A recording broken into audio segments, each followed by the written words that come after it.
Hi, Gwilym. How are you? I'm really good. How are you, Lee? Yeah, no, I've had a really busy day today. You've been up to some interesting stuff today, haven't you? Me, well, I've done the same thing as you. Yeah. But our listeners don't know that. Oh, right. Okay. Well, are we just going to keep it to ourselves or should we share? No. It was a kind of a clever way of trying to get you to talk a little bit about it. Oh, because I thought you were going to talk about the hose pipe that's just burst outside your back door. Oh, thank you for saying that. Yeah, no, that's something I now need to go and sort out as soon as we finish the podcast. I'm sure people aren't interested in the fact that I've got a garage about 4 foot deep in water now. I am. I think it's great. I'll take some pictures and send them to you. You can get some terrapins in to kind of broaden out your reptile collection. I have no intention of keeping this water in the garage. Oh, okay. It wasn't on purpose then. No, it's there's far too much valuable stuff out there for me to now go and try and recover, including and I've been complaining about this ever since Christmas. My wife thought it would be a really, really good idea to buy one of my daughters an egg chair for the garden, which is kind of like a chair in the shape of an egg, and it hangs on a stand. All right. Because it's got nowhere to go at the moment. It's been living in the garage in a cardboard box. Well, it's now living in a very wet cardboard box in the garage. So hopefully that will encourage them to sort it out and get it sort of assembled in the garden somewhere.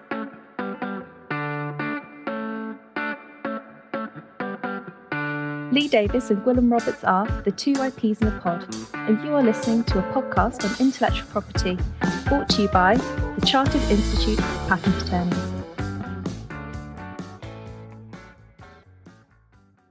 Yeah, good. So what we were doing was a webinar, basically setting up for this podcast in a sense, rehearsal. Yeah, so we were talking about how to enhance access, widen participation in IP professions, particularly in the patent attorney profession. It was an idea of yours because of some of the brilliant volunteering work that you've been doing, which I know we're going to have an opportunity to talk about. So should we just get cracking and should we introduce our guests? Yes. Yeah, let's do that. So now this is probably the largest ensemble we've had for a podcast. So I'm hoping that people are going to behave themselves and not be unruly. That doesn't mean that they need to refrain from chipping in at any time, because as you know, we're very, very good now at making this sound professional after the event. So let's go. Where should we start? I'm going to bring Luke in first. Luke McKelvey. Luke, just briefly introduce yourself. Brilliant. Hi, everyone. Thank you for having me on. My name's Luke McKelvey. I'm the Development Manager at InterScience UK. InterScience UK is a charitable organisation that enables young people from low-income backgrounds to access the work experience, opportunities, workshops and further training to progress onto higher education and STEM careers. And for the last 10 years, we've been expanding our programme throughout England and working with more STEM institutions to give a varied range of STEM opportunities to young people that need it most. Thanks, Luke. And it probably makes sense to go across to Vanessa next and ask Vanessa to introduce herself, because I know that she's been working with you on that. Thanks, Lee. I'm Vanessa Stainthorpe, partner and patent attorney at HGF, where I've been for nearly 23 years, I think, so I feel very old. I'm HGF's board member responsible for our diversity and inclusion work, been involved in IP Inclusive for a while, since the beginning, I think. And my firm's been working with InterScience, as Luke just introduced there. Fab, thank you. Mary, let's come to you next, because you're here from the Access Project, and I know that you've been working with Gwilym, who doesn't need an introduction. So let's hear your intro. Yeah, my name's Mary Skelton, and I'm a volunteer recruitment coordinator with the Access Project. We're an education charity that supports young people from disadvantaged backgrounds to help them gain access to top universities. We do this by providing mentor support that's delivered by our members of staff who are based in the schools with the young people, and also one-to-one tuition that's delivered by our amazing volunteers. And this just helps our young people to really make informed decisions about their next steps, education and future. And we do our very best to get them to where they want to be. Fab, thank you. Gwilym, do you want to add anything at this stage, or? I think mostly just that when I saw this advertisement and I killed on the straight intranet, it was something that just leapt out as me as a really good example of where I can actually personally do something a bit different, make a bit of a difference. I actually didn't mention it in the other webinar. I come from a family of teachers, so I actually break all the mold. I'm the only person who doesn't teach. So it might be that seemed like an obvious route for me to go down. I don't know. But it was just such an attractive, it seemed quite an obvious thing to do to help tutor at that level and crack that problem that, you know, we've talked about a lot of getting people into science in the first place so that they can come through into the profession. Yeah. And who we got left? Laura Ramsay. Laura, I feel a little bit guilty for you because Zinzi Sewell was on the webinar talking about the work of Generating Genius, representing the charity, but couldn't stay on for the podcast. So you're carrying that flag all on your own. I can be an ambassador, thanks, Lee. Yes, so Dehns has been working in collaboration with Generating Genius. That charity has been running for 15 years now. The goal of Generating Genius is to ensure that talented and able students from disadvantaged and Black backgrounds are able to access STEM degrees and then careers in STEM. So at Dehns, we've already been running a very successful summer internship program for a number of years. And we wanted to find a way to increase the talent pool that we had coming into that summer internship program. We partnered with Generating Genius because they were able to introduce us to a number of STEM undergraduates who didn't know anything about IP careers and didn't know anything about the summer internships that are available. So last year, Generating Genius helped us to select a group of 9 students from Black and disadvantaged backgrounds who are currently studying STEM. And they came into a Dehns for a week and did live work experience and gave us really great feedback on it. Said that they'd never heard of the career of a patent attorney before they came along, but they felt like they'd had a real taster of what it would be like to be a trainee patent attorney. And also they experienced working in different offices, both in London and outside of London, which again, a lot of the students said was very, very valuable and opened their eyes to some different career paths that are available to them. Cool. Thank you very much. I thought I would kick off with a kind of like elephant in the room question, Gwilym, if that's okay, which we didn't do on the webinar because it didn't seem right to ask the question. Why are we doing this? Why is it important, mate? We actually had a conversation about this before we started the podcast. I think one of the fears people have in the profession is that phrase virtue signaling. And I'm going to do my usual diatribe. I hate that phrase, or rather I hate the fact people don't like that phrase, because I think signaling virtue isn't a bad thing. Yeah. As opposed to evil signaling, which I think is bad. So first of all, let's not evil signal, let's virtue signal. But people worry that I'm just doing the right thing, ticking the right boxes and so on, or doing it for the wrong reasons. Whereas actually, I think, first of all, it's the right thing to do. It's really, really important to solve this problem of D&I in the profession and more widely as well. So that's a pretty good starting point. We can't do all the right things. We can't solve all the world's problems, but this is one where I think we actually can make a difference. So it kind of ticks that second box as well of something being practically accessible to us. And then the third one, I think for you and me, Lee, is that, you know, through our massive, vast podcast following, then, you know, we can perhaps make a little bit of a difference too. Yeah. But no, more seriously, SEPA and IP Inclusive, who we need to mention lots today, do such a lot. But I think that's the underlying point is it's an important thing where we can actually make a difference. Do any of our other IP professionals want to come in on that first? If not, I've got a question for Luke and for Mary. You know, talking to the angels here, like Gwilym and Andrea, you know, in the great scheme of things, the IP profession is quite small. But I think that means that small acts can make a big difference. You know, we talked in the webinar earlier that, you know, students at school and university, they've come across doctors. They know that that's a profession that they could go into, and it involves a lot of academic qualifications and training.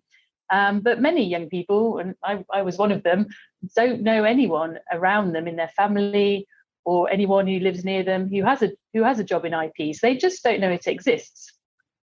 But I think the firms in the IP profession, it doesn't matter whether you're a large firm or a small firm, you know, just one day a year where you have a work taster day and you bring in some school students to see what goes on in your workplace, it's going to open up their eyes to something that they never even knew existed. And all these little changes, you know, really can make a difference. Yeah, fantastic. Thank you.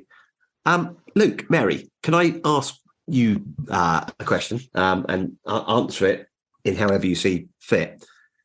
Why do you do what you do? What caused the charities to start doing this? What was the impetus? Where did it come from? If I could start, so I think the core sort of motivation for the start was, the real lack of young people from low-income backgrounds being able to progress onto STEM careers, resulting in a real lack of diversity within the wider STEM sector, and also, limited social mobility within the United Kingdom also has contributed to the development of Science UK over the last 10 years, and I think has highlighted the need for more inclusive programs to enable young people to access positive role models, to access opportunities that are very relevant, that are focused on their individual progression. I think that's very important indeed with relation to STEM careers in the STEM sector, because there is such diversity within STEM careers and also within IP. But that also requires bespoke, individually focused outreach. Which is and tough. I think that absolutely it is tough, but with resources and by actually contributing to progression as we have in Science UK, and highlighting this need, we have been able to grow because partners, trusts and foundations, governmental bodies see the value in that bespoke, individualised kind of package, and would like to, I suppose, expand that operation nationwide, so young people across the country, in a range of locations, can access the support that they really need. Mary, do you want to add anything from TAP's perspective? Yeah, well, how we started, we had one teacher called Alex Kelly, who started in 2008. He worked in a North London school and found he was working with some really, really bright and talented young people, but they actually maybe needed that little bit of extra support to get onto those big and great universities they wanted to go onto and the careers they wanted to. So he managed to convince a lot of his friends and associates in his professional circle to tutor a young person from his class, and they found that it had such a positive impact that's how the charity started, really. So we started in one school in 2008, and then this year we've launched into 39 schools in total. So we're slowly expanding our reach, and we see each year that our impact really does make such a difference to the young people.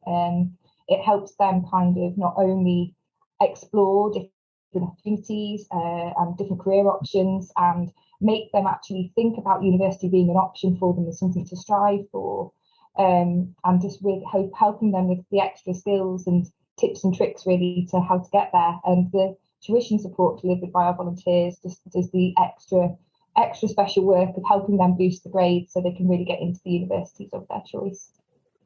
So Gwilym knows that I am the teacher in the room, as well as the elephant in the room, usually.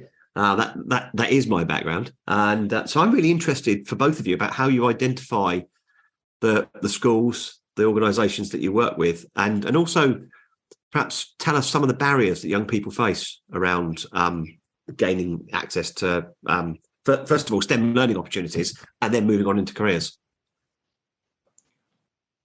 So with that kind of, I suppose, that targeted approach to identifying relevant, schools and educational institutions. So we're working off kind of free school meal data. That's the main way that I suppose childhood poverty is highlighted in the United Kingdom, and so we're very much working with that. So all the young people that take part in our programme, they are recipients of free school meals, which I believe is means their household income is below something like £16,500. Yeah. And the vast majority of young people in our programme also are from families that don't have experience of higher education. So those combined for us is something that we look for within the young people. And you're going to have to repeat the second part of the question. You're now relying on me remembering what I asked. Absolutely. It was the barriers that young people face. Well, I think that the numerous barriers. I mean, within the system, there are barriers in that so many of the young people we're working with are getting A's within their STEM subjects, but there's of course when they're 17, 18, they have to put together a personal statement, they have to put together application documents, and they don't necessarily have anybody within their personal network to review any of these documents. Yeah. And it's so essential that they are perfectly spelt, they're well formatted, they're in line with the regulations for applications. And that could be a real challenge for an 18-year-old on their own. And, misspelling mistakes, a poorly formatted application may mean that you won't get that interview at a top level university, and so will provide a barrier. And also, there's that access and that network barrier as well. Young people from low-income backgrounds, they don't necessarily have, connections or family friends that can enable them to have work experience placements in institutions where they can really highlight an experience that's relevant for higher education or for professional careers. And so there's institutional sort of barriers, and there's also personal barriers as well that come with that. But Vanessa, do you want to come in and tell us a little bit about the way that you, HGF, have been working with Luke and InterScience on this? Yeah, so we've been working with InterScience for 3 years now. So we're involved in the IP Scholars program. So we are sponsoring 5 students a year. So obviously our involvement there is that we're providing funding, but we also last year took part in a panel session where my colleague Janine Swarbrick spoke to a group of students about her career as a patent attorney and took questions and got some really positive feedback. So hopefully the students found that interesting. So we're working with InterScience because it's in line with our firm's D&I objectives and our firm's values. We want to partner with organisations that are going to help get people into STEM careers and raise the opportunities, really just highlight opportunities to young people that would not have otherwise considered those professions as being available to them. So it's working really well for us, and we look forward to continuing. So presumably you don't have a challenge internally about the value proposition in all of this. This is something that you're really keyed into. Yeah, so I mean, obviously it's the right thing to do, and in a large organisation like ours, we have to make cultural change over a long period of time and involving a large number of people. So it does tend to go at what seems like a glacial pace sometimes. However, the value proposition is, I guess it's different for different people within the organisation. The business case for diversity is there. There's plenty of research that people can go and read to understand why, from a business point of view, it makes sense to have a much more diverse workforce. I think an easy sell for the more sceptical colleagues is that we're in the pursuit of excellence. Every firm wants to recruit the best people, and if we don't improve opportunities for people, we're missing out on this enormous amount of talent that we just otherwise would not be aware of, and who would not be aware of us. So that is a strong argument I've found, and also our clients, if you're in private practice, our clients absolutely expect the best, quite rightly, and so they expect us to be making progress on our diversity as well, and box ticking type exercises don't cut the mustard. You've got to show action. Presumably, and this is a question also for Laura and for Gwilym, presumably your clients also expect your businesses to look a bit like them. Yes. Yeah, they don't Absolutely. necessarily come from that science tech background, yes. do they? An inventor can come out of any area of life. Yeah, of course. And we're there to service our clients, and so we need to adapt, and we need to do what our clients want and expect. And of course, having an IP team that has shared experience is going to be much more effective for them and more attractive to them. Laura, Gwilym, do you want to come in on that one at all? Otherwise, I've got a question for Mary. I can kick off just quickly. So I think we're all, again, this virtue signaling thing, we're always worried about actually finding really good business reasons to do something that's inherently right anyway, but it doesn't do any harm. And I think it actually goes a little bit further with clients. And on the big pitches now, you are asked quite overtly to talk about your diversity statistics. Now that, for me, the positive to that, massively apart from all the benefits it obviously brings, is that we're being told by our clients how they want us to perform ourselves and behave. So again, we want to do it because it's the right thing, but also the fact that it ties in with what our clients think is the right thing, is it doesn't do any harm for the business case. In terms of attracting the best people into the profession, I mean, there are some undergraduates who already know about careers in IP, but when they come in to an open day at one of our firms, they look around and they say, is this a good workplace? Is this a diverse and inclusive workplace? And they will choose a firm based on the culture they see there as well. It's something that applicants are positively looking at when they choose where they want to work. That's a really great point, actually, in terms of the visibility that there is around this in recruitment. Mary, can I bring you in, because I know that you've Access Projects already had the opportunity to work with IP professionals. You've had a bit of a tough one to work with, haven't you? Unfortunately, so notwithstanding the fact that Gwilym is one of your star performers, do you want to tell us a bit about how it feels like to be working with IP professionals on widening access? Yeah, no, we were really excited, especially when we connected with Gwilym and we had an initial Zoom meeting. It must be quite a while ago now. I can't quite remember, a few months ago. But yeah, no, we think it's a great opportunity to kind of connect with yourselves and be able to work with lots of different people in exciting careers, and being able to kind of share your experiences, not only career-wise, but what you did at university and how you got there, to share with our young people. A lot of our young people may not know anyone who's gone to university before, or may not have any role models in kind of the career aspirations that they have. And so being able to connect with different professionals like Gwilym, to be able to share, Gwilym sharing his experiences of how and what he's doing and how he's got there, is a really valuable experience for our young people. And we hope that we can get some more of you on board to be able to help inspire our young people and really help them reach their full potential. So if I can put a plug in behind that, maybe actually all the practitioners here can put their respective plugs in. But what all these different charities scratch slightly different itches, but they're all incredibly important. This happened to work particularly well for me. But I do want to say how easy it's been, because I think people I know pattern attorneys are like, we're perfectionists and we're really worried that we'll go in and either we'll get caught out with a difficult GCSE maths question, or we just won't do a great job. Actually, I find it really, really fun. It's been really good to get back to my maths and my physics. I'm tutoring both at GCSE level.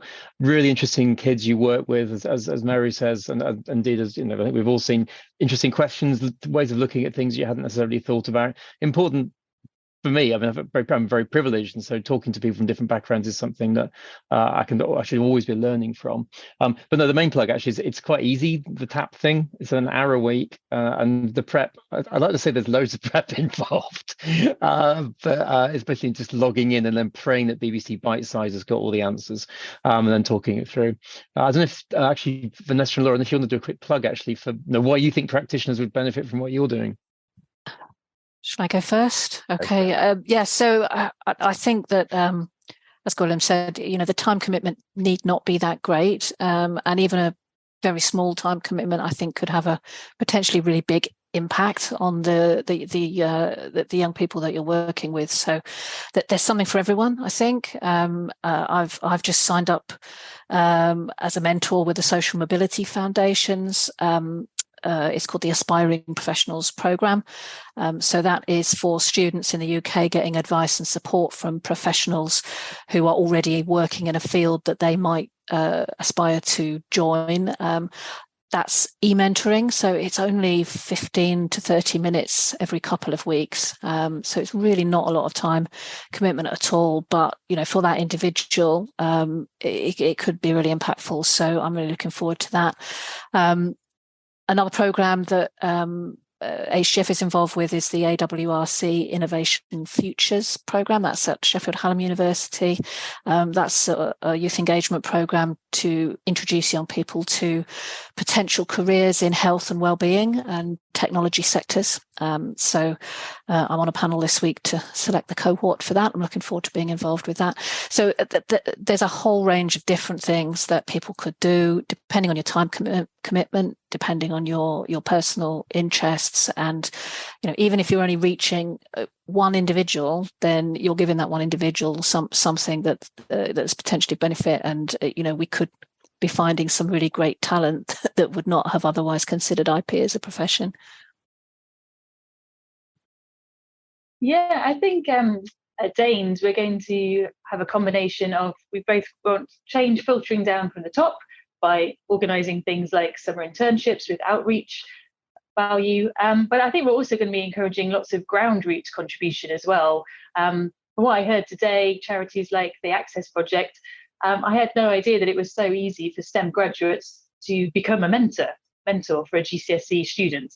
And so this is something we're going to be advertising internally, and with the help of SEPA and the careers and ideas, all the firms in the IP profession can advertise these opportunities. And I think when people realise that it's actually quite straightforward and they can make a difference by contributing just say an hour every week or two, lots of people in our wonderful profession will sign up for that and feel really good about contributing to the change. One of the topics that's come up a couple of times actually as well, in addition to kind of opening doors, is the way that we're learning from our experiences. I mentioned how, I'm talking to people from backgrounds I wouldn't normally get the opportunity to. Laura, you had some interesting stories about some of the questions that your candidates were asking about normal office life almost. Yeah, I think that's right. I think, when we ran the summer internship program, we had a more diverse group of students come into the workplace, and it put us out of our comfort zone a little bit, and that's a really good thing. So yeah, I did have a couple of practical examples. One of them is one of the students came along on day one and they looked around and they said, "Oh, can I check, do you have a prayer room available here?" And I have to say we were caught off guard and we said, "Oh, we haven't got one set up, but we'll make one available, no problem, we'll sort that out for you." But that suddenly was something new that we thought we need to think about this. We want to make sure this is a really welcoming workplace for people from all kinds of backgrounds. Should we make a change? One of the other practical questions that came up from the students is, a few of them asked, they wanted to check what is our standard office dress code, because they wanted to have the correct appearance when they came in for their work experience. They said, "Well, is it okay if I wear trainers? I don't have a pair of smart leather shoes. Will you people look down on me if I wear trainers this week? What's your policy about other things? What's your policy about piercings, tattoos? If I have colourful hair braids or even dreadlocks?" None of that was explicit in our standard dress code, because we'd never had to think about it before. And, this is a great thing, because you go away and think, okay, do we need to be a bit more careful about this? We've got a balance between professional appearance and staff feeling really comfortable in the workplace, regardless of their cultural background. What can we do to make sure this is an inclusive workplace? So every time you invite some more diversity into the workplace, hopefully it gets you thinking about how to improve inclusivity, and the two always go together. We used to have a dress code at Kilburn and Strode, which included the clause "no chainmail," following on from a fairly surprising fashion choice many years ago. But you're right. I mean, it's so much more relaxed than it was. And this ties into a topic that I know IP Inclusive and the senior leaders kind of meetings that they're having. And if you don't know about that, please do get in touch and ask about it, because it's really important. It's about retention. And kind of for Luke and Mary's benefit, this is something we now think is one of the follow-on challenges.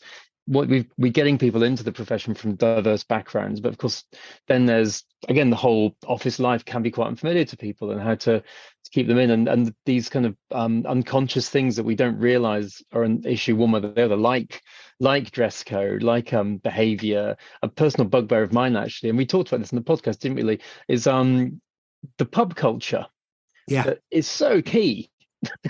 Old school British office life is just not open to everybody. So things like that are really interesting, and learning from that and making those adjustments. I mean, Vanessa, have you seen similar issues with that? Yeah, definitely. And I think there is a tendency to think if you want to improve your D&I, then the first thing you've got to do is improve the D, and you've got to recruit more diverse candidates into your organisation. But I think the I is at least as important, if not more so, because otherwise, if you haven't actually changed the culture to support those people that come into your organisation, obviously they're not going to stay. And I think Zinzi from Generating Genius mentioned in the session earlier today that you need to do both of those things in parallel.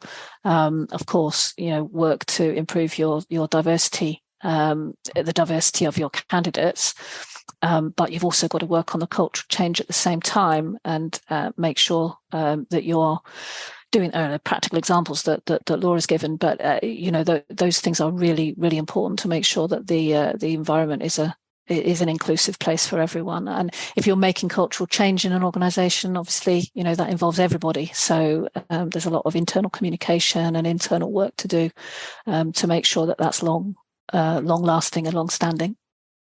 And so, Luke and Mary, how overt is that kind of part of the challenge in your kind of list of priorities? Is how high up the list is that bit about getting people into quite unfamiliar environments and keeping them?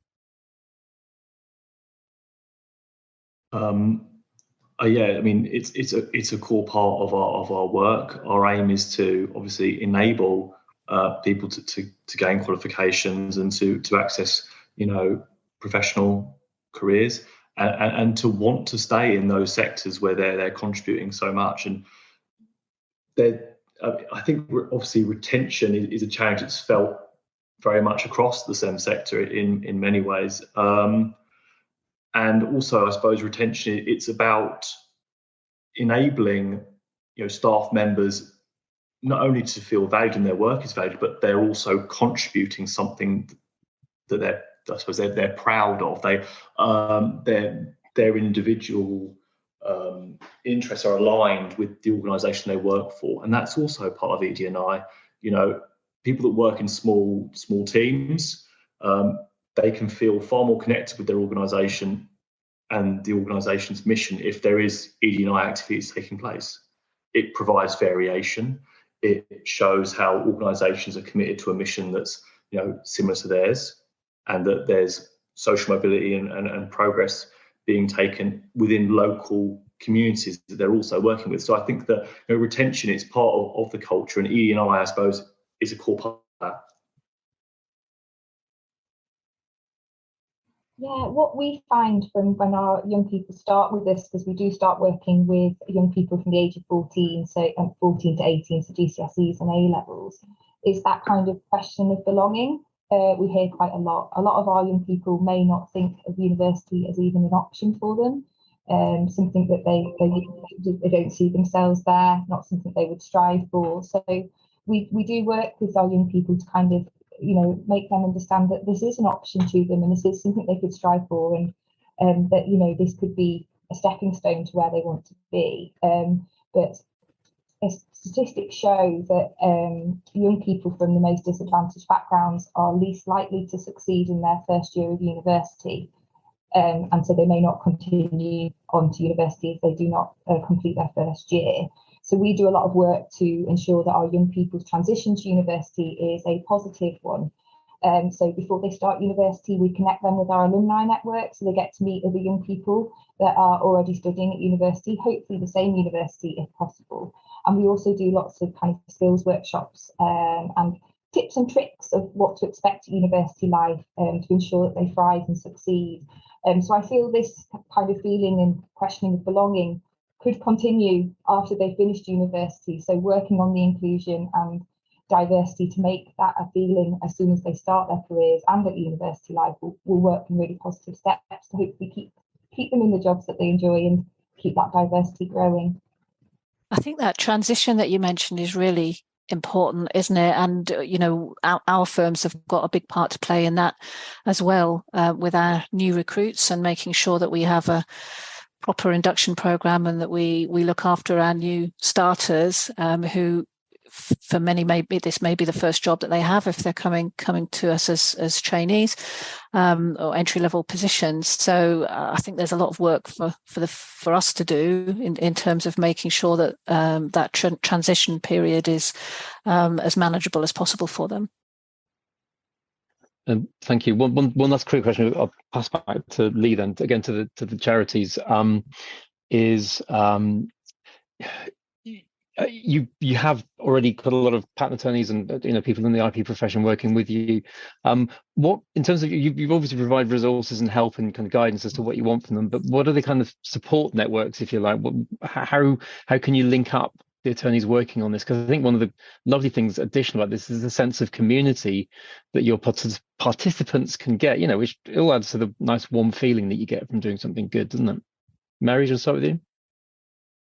Yeah, so all our tutors who join us at the Access Project, we have an online community platform which we call Tent.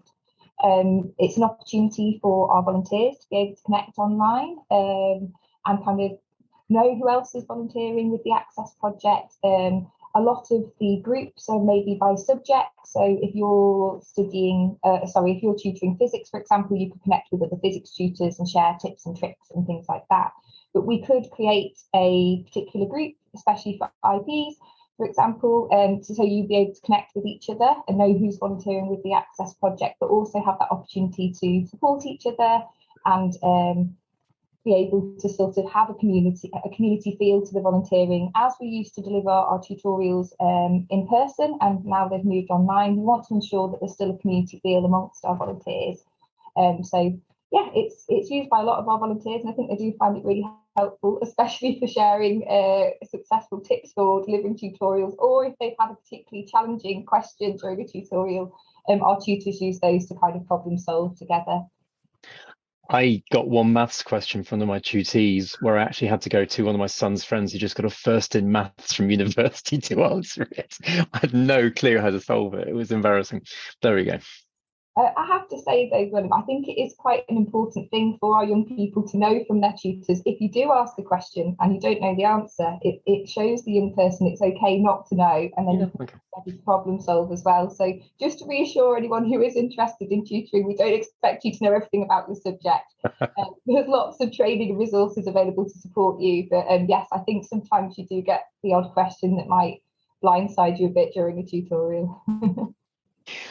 Luke, any thoughts?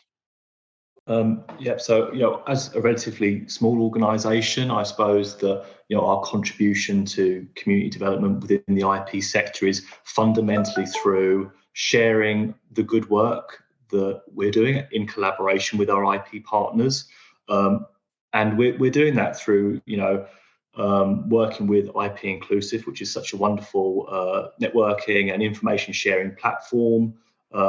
And we're able to sort of publish blogs and highlight our annual impact, and also some of those really good positive milestones that are taking place every week in Science UK through our work with young people. And I think that it's really contributing to a positive community within the IP sector, because it highlights how firms are contributing to diversity inclusion, and also how firms can get involved and also take part in that positive community. Okay. Can I pick up on the getting involved bit, Luke, seeing as you've mentioned it there? I always get the job of trying to draw the podcast to a natural conclusion. And we've been going for a long time today across the webinar and across the podcast. So I think it's fair that I get you people to a break fairly soon. So directed at Luke and at Mary, but obviously for anyone else to chip in if they want to. We're going to have all sorts of people having participated in the webinar and listened to the podcast. They could be managing partners, they could be IP paralegals, they could be from kind of any area in our IP space, really. What would you like people to go away and do as a result of having either listened to the webinar or listened to the podcast? I think that what I'd like people to do is to, I suppose, have a look at our organisation in Science UK, read some of the material that's up on IP Inclusive, including our industry proposal and how organisations can partner with us and become long-term partners for change, because that's how the IP sector And that's what the IP Centre is doing for Insights UK. All of our IP partners, they're staying with us every year and contributing significantly to the lives of young people from low-income backgrounds. And so I would like those who work for IP firms and IP professionals to follow up with this and, get in contact. And we like having conversations with the industry. So get in contact and let's talk about how you can contribute and partner with Insights UK going forward. Cool. Mary, I'm imagining it's largely the same, but is there anything you want to add? We'd love to hear from you, whether you're interested in giving your time, just 1 hour a week as a volunteer tutor makes such an impact to young people's access to university and boosting their grades and helping them to get there. But also we're always loving to hear from organisations who would like to partner with us as well. We have lots of partnership opportunities, whether that's promoting the tutor role or to provide work experience days, work taster days, interview workshops, anything that you think may be of an interest and help these young people get those skills they need to go on to the great careers that they want and should and very well deserve as well. Thank you both for those insights, and thank you for sharing your time with us today. I'm going to draw us to a close because I'm conscious that Gwilym's always got a hard stop usually around about the end of the podcast, so I don't want him to feel under any pressure. But Gwilym also knows traditionally we close the podcast with a question that no one was expecting. So and usually I start with Gwilym and then go around the guests. There's a lot of you, so you might end up saying the same kinds of things. So I've been sitting here thinking, what kind of question should I come up with? And I wanted it to at least be in keeping with our theme.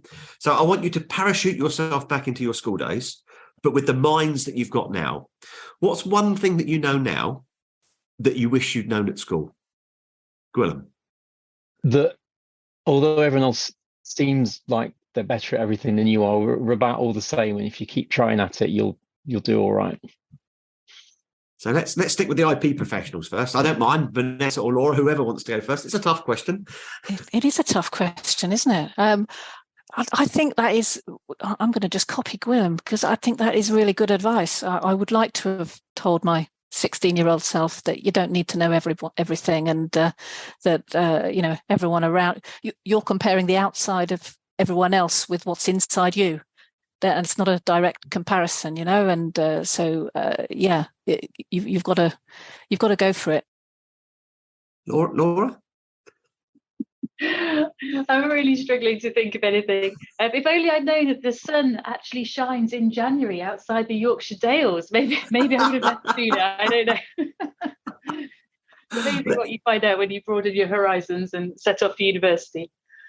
Let's see if Luke's got a blazing insight about himself for us. I think I would say to my younger self, be confident and enjoy the subjects that you're passionate about, and enable that to really, foster your passion for subjects. Although subjects like languages and French aren't seen as the coolest subjects in school, if you enjoy something, don't be afraid to get involved and take that into your social life as well. I was going to say finally Mary, but Gwilym's going to ask me. So I would just say, apart from obviously everyone else is included, which is great, and I think they are all those sort of things you do need to remind yourself when you're younger that you don't need to know everything. But also I think just believe in yourself. If you have got an aim, if you work hard, hopefully you'll get there, and you'll have helping hands along the way. And Lee? Yeah, so you might have heard me say this one before, Gwilym, and I do not mean to in any way, shape or form denigrate school teachers who do an amazing job. But mine is, so I fell out of school with no qualifications whatsoever. I barely passed maths and English, and that was it. And it wasn't because, and now I'm the chief executive of the Chartered Institute of Patent Attorneys with kind of double masters and all of these kinds of things. So what happened to me to make me someone who was incapable of learning anything to someone who was able to learn stuff? And it was simply when I stopped being a school pupil and became a plumbing student, I had people teaching me who could connect theory with the real world. I go back to the days where plumbers carried a set of log tables to do fairly complicated heating calculations and things like that. Log tables made no sense to me at all when they were in school. The moment a plumber showed me how to use those to work out the U value for a heat loss calculation when I was designing a heating system, it all made sense. So So it would be, look for things like the Access Project, look for things like Into Science, look for opportunities as a young person to speak to people who can help you connect the things that you're learning as a young person with the kind of person you might be able to be in the future. So I would want to be the beneficiary of all the brilliant things you're doing now. See, that was really good. That's because you made up the question. That's not fair. You always do this. Well, you can always get in first and ask these questions, mate. You don't have to leave it to me all the time. Is that? I didn't know that was a rule. Oh, it's a rule. Excellent. I might just do that. Thank you all for sharing your time with us today. It's been absolutely amazing. We will, of course, share all sorts of links when the podcast is live, including to all of the brilliant charities that we've spoken to today, and also to IP Inclusive and Careers and Ideas, who, of course, have got links to all of you and your work, and obviously to more opportunities that people can participate in this. So, thanks all.